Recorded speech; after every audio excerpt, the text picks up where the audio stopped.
வன்னியர் சங்கம் 1980 ஜூலை 20 தொடங்கப்பட்டது.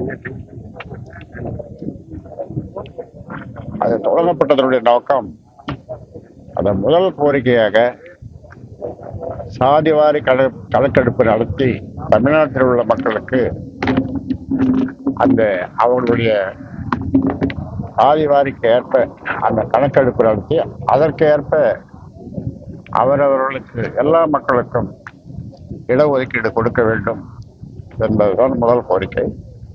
அந்த வகையில் வன்னியர்களுக்கு அவர்களுடைய மக்கள் தொகை 20 விழுக்காடு என்பதனால 20 விழுக்காடு அவர்களுக்கு கொடுக்க வேண்டும்.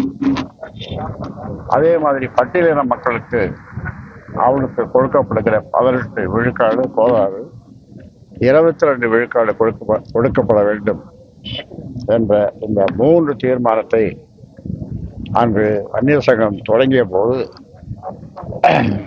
தீர்மானமாக நிறைவேற்றப்பட்டது. அதன் பிறகு 44 ஆண்டு காலமாக ஏறக்குறைய 90,000 கிராமங்களுக்கு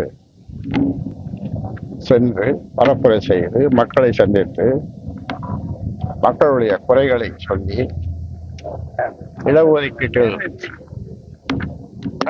நாம் பெற்றிருக்கிற விகிதாச்சாரத்தை, சொற்ப விகிதாச்சாரத்தை பெற்று அதற்காக பல்வேறு போராட்டங்களை, ஒரு நாள் சாலை மறியல், ஒரு நாள் ரயில் மறியல், 7 நாள் தொடர் சாலை மறியல் என்று பல்வேறு போராட்டங்களை நடத்தியும் கூட அதன் பிறகு 10.5 என்று அந்த அளவாவது கொடுங்கள் என்று சொன்னபோது அதை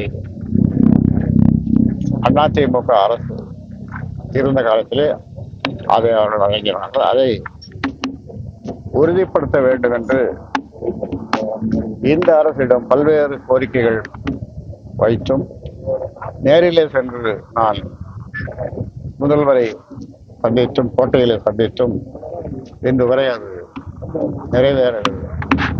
ஆக 44 ஆண்டுகள் முடிந்து 45வது ஆண்டிலே இன்றைக்கு அடியெடுத்து வைக்கிறோம். ஆனாலும் அந்த கோரிக்கை அப்படியே இருக்கிறது.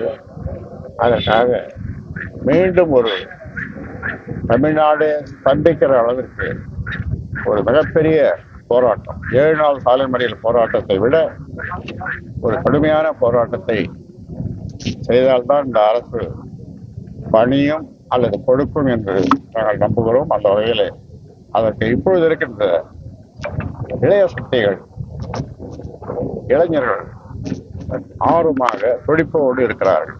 அதனாலே, ஏனென்றால் அவர்கள் இவ்வளவு நாள் வஞ்சிக்கப்பட்டது, ஏமாற்றப்பட்டது